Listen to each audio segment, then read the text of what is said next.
그게 첫 번째, 인 비료를 뿌리는 목적은. 그래서 우리가 용성인비는 기본적으로 해야 되는 거고요. 어느 과수농가나 거의 다 하는 것 같습니다. 중요하죠. 인은 뭐 특별히 제가 말씀을 안 드려도 인의 중요성은 워낙 중요하기 때문에 꼭 하셔야 되는 데고, 지금 말씀드릴 건 분사입니다. 지금 사진에 보시면 이 체리 형태거든요.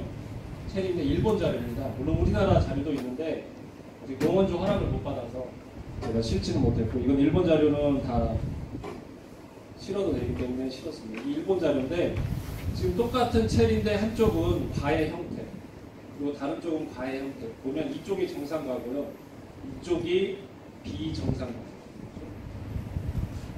저처럼 과가 기형이 되는 가장 첫 번째 원인이 바로 분사 시비를 하지 않으셔서요. 이 체리뿐만 아니라요, 자두나 이런 것도 꼭 분사를 처음에 언제 시비를 하냐면 바로 요때 시비를 하죠. 2월에 그 농협에 가면 입상 분사가 있잖아요. 그 분사를 꼭 시비를 합니다. 분사를 시비하는 가장 중요한 목적이 뭐냐 이렇게 물어보면, 분사는 작물의 꽃과 열매에 굉장히 중요한 역할을 합니다. 특히나 열매 크기라든지 모양, 그 다음에 꽂는 결실, 이런 데 꽂는 충실도에 분사가 가장 중요한 역할을 합니다. 그래서 분사는 1년에 2번을 하거든요. 언제 하냐면 지금 2월에 한 번 하고요. 이때는 바닥식입니다. 한 소주 반컵 정도. 그리고 꽂는 분화가 일어나는 시기가 있죠. 하분화 시기가 있습니다. 6월부터 7월 사이, 늦게는 8월 중순까지. 그때 분사를 또 그때는 연면 시비를 합니다. 그래서 분사를 시비하는 기간은 언제냐면 2월과 6, 7월. 그래서 과수농가에서는 분사 시비는 딱 2번 있습니다. 이거는 다른 과수도 이렇게 보면 다 하시더라고요. 어떤 과수도인가요? 근데 그게 맞는 것 같아요. 그리고 이 분사가 굉장히 중요한 역할을 해요. 가수에서 저기 일종의 기차의 KTX 역할을 하거든요. 그러니까 생장점으로 빠르게 이동해갖고 신초 생장에도 제가 굉장히 도움이 돼요. 그만큼 분사는 필수예요. 근데 이제 제가 걱정되는 건 바로 저겁니다. 인과 분사는요. 인과 분사는 이 용해도 곡선이라고 하거든요. 거의 똑같습니다. 다시 말해서 흔히 이런 거를 우리가 비료와 강의하시는 분들이 기량작용이라고 얘기하죠. 그러니까 인이 많으면 분사가 못 먹고요. 그러면 분소 결핍이 나타납니다. 그래서 인을 너무 과다하게 시비해버리면 꽂는 결실이, 그러니까 용성인비가 너무 과다하면 꽂는 결실이 안 좋아집니다. 꽂는 결실이 오히려 거꾸로 꽂는의 충실도도 떨어지고, 그리고 열매가 잘 안 달아요. 그러니까 용성인비를 시비하실 때는 적정량을 시비해 주셔야 돼요. 그 뒤에 포대에 있죠. 포대에 있는 적정량을 해야지 너무 과하게 시비를 해주시면 안 돼요. 딱 포대에 있는 적정량, 300평당 이런 식으로.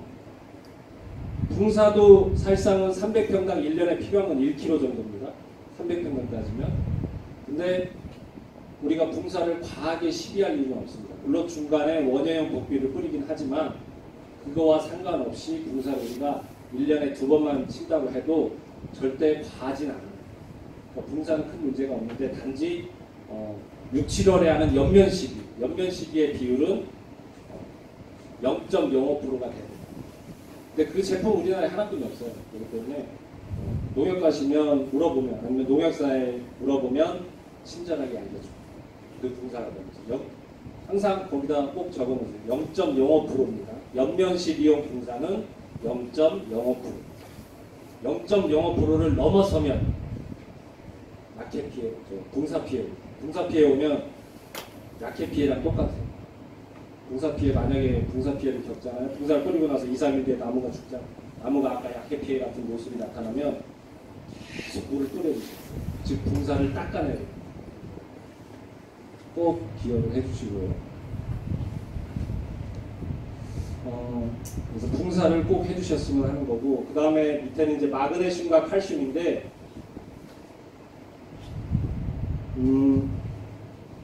우리가 나무가 건강하게 크려면요, 광합성 작용이 활발해야 되죠. 그거 당연한 거고. 그 다음에 엽록소가 활성화돼. 그렇게 되면 엽록소가 활성화되잖아요. 다시 말해서 엽록소가 활성화되고 광합성 작용이 활발해지고, 그렇게 되면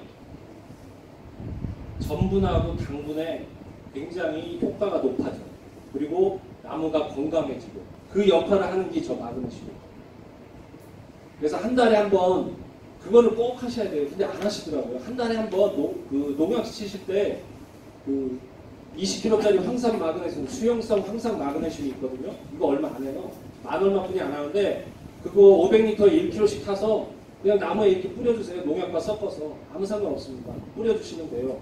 그거를 하라고 정부에서도 계속 그 가수농가들한테 홍보를 하는데 사실상 좀 귀찮기도 하겠지만 잘 안 하시더라고요. 그래서 마그네슘이 이 당도를 높이는데 굉장히 큰 역할을 합니다. 한번 1, 2년만 한번 꾸준히 한번 해보세요. 마그네슘, 황산 마그네슘은 언제까지 하냐면 새잎 나올 때부터 해갖고 잎이 나오기 시작해서부터 9월까지만 하시면 돼요. 9월까지만. 한 달에 한 번씩 꾸준히. 그러면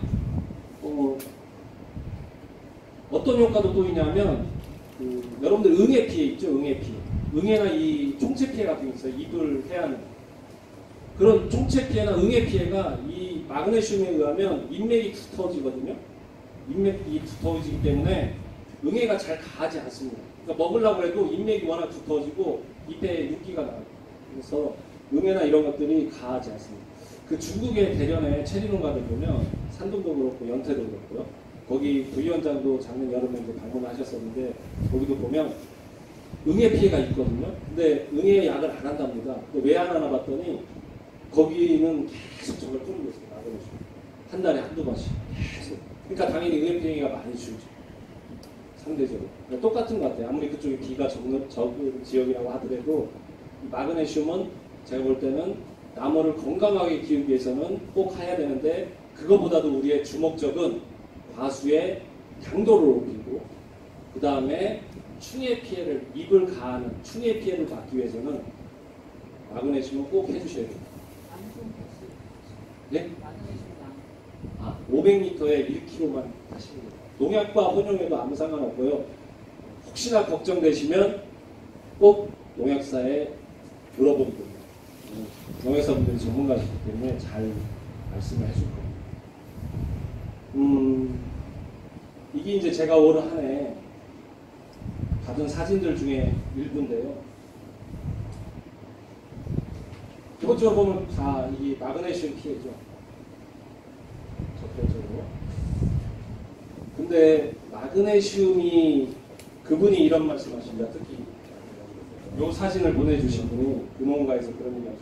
아니 자네 말대로 그 마그네슘을 계속 뿌렸는데 한 달에 한 번씩 왜 이런 현상이 나타나냐 물어보더라고요. 제가 그런 얘기를 드립니다. 그 마그네슘은요 일종의 발전기 역할이거든요. 그러니까 일종의 발전기 안에서 모터 역할이거든요. 마그네슘은. 그러니까 발전기 안에 모터가 계속 돌아서 전기를 생산해야지만 뭐 여러 가지 부속들을 움직일 거 아니에요. 근데 실질적으로 그 모터를 돌게 하는 것들이 또 뭐냐면 전기예요. 그렇죠?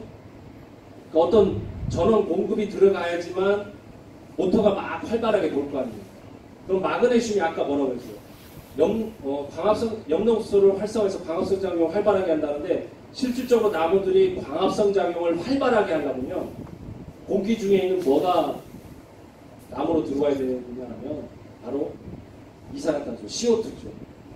그럼 공기 중에 있는 CO2가 그냥 나무에 이렇게 척척 달라붙고 마그네슘이 활동을 하게 해주냐? 그게 아닙니다. 공기 중에 있는 CO2를 끌어다니는 놈이 저 칼슘입니다. 칼슘. 그러니까 칼슘이 공기 중에 있는 CO2를 끌어당겨주면 마그네슘은 그거를 받아들여서 그런 엽록소 작용 이런 것들을 하는 겁니다. 광합성 작용. 그러니까 칼슘이 부족하면요. 마그네슘은 기능을 안 합니다. 대다수 마그네슘 부족이라고 저렇게 나타나는 증상은 마그네슘을 꾸준히 쳐도 계속 나타납니다. 그러면 다시 한번 자기 농가의 12력을 한번 찾아보세요. 12력을 찾아보면 칼슘을 내가 제대로 뿌렸는지 안 뿌렸는지를 알 수 있습니다. 칼슘은요, 토양 과수나무의 체내 이동이 가장 늦죠. 수간 내 이동이 늦어요. 천천히 올라갑니다. 이는 토양의 이동이 늦듯이. 근데 칼슘은 꾸준하게 먹여줘야 됩니다. 즉 다시 말해서 뿌리부터 차근차근 올라가고, 그리고 생육 중에는 연면 시비로 인해서 계속 최적되게 이렇게 만들어줘야 되거든요. 그래서 12월 달에 퇴비하고 용성기를 하고 나서 한 2주 지나서, 아니면 그 퇴비나 용성기 하기 2주 전에 제가 꼭 뭐를 하라고 말씀드리냐면 유황칼슘 비료를 뿌려놓으라고 하죠. 대다수 농협에 가서 사서 일단은 유황칼슘 비료를 바닥에 뒤에 있는 적정 양만큼 뿌려놓은 다음에 생육 중에는 2달에 한 번씩 저 칼슘을 연면시비합니다. 역시 농약과 섞어서. 그렇게 되면 교수님들이나 연구관님들이 만들어 놓은 마그네슘과 칼슘의 내 과원에서의 비율, 즉 3대1 비율이 정확하게 맞춰집니다. 그렇게 해보니까 그렇죠. 그렇게 해보니까. 그러니까 내 과원에 마그네슘과 칼슘의 비율이 정확히 3대1이 돼야 된다고 합니다. 3대1. 즉 칼슘이 더 많아야 됩니다. 그래야지만 내가 뿌린 마그네슘이 제대로 작동을 하는 거예요. 그래서 칼슘을 꼭 내 과원에 2달에 한 번씩은 꼭 뿌려주세요. 양은 똑같아요. 아까 마그네슘하고. 단지 주의하실 것은 우리가 주로 칼슘을 질산칼슘을 뿌리죠. 질산칼슘을 뿌립니다. 염화칼슘은 원래 과일을 단단하게 하는 거니까 그거는 가급적 안 하시겠지만은 질산칼슘을 주로 많이 뿌리는데, 아까 제가 말씀드린 황산 마그네슘하고 질산칼슘을 섞으면 안 돼요. 제가 따로 하라고 지금 말씀을 드렸죠. 그 얘기는 황산 마그네슘의 황산과 질산칼슘의 질산이 만나서 어떤 일이 발생되냐면 황산 칼슘이 돼서 석회가 됩니다. 석고, 우리 기부스하는 석고. 그러니까 기공을 이렇게 막아버려요.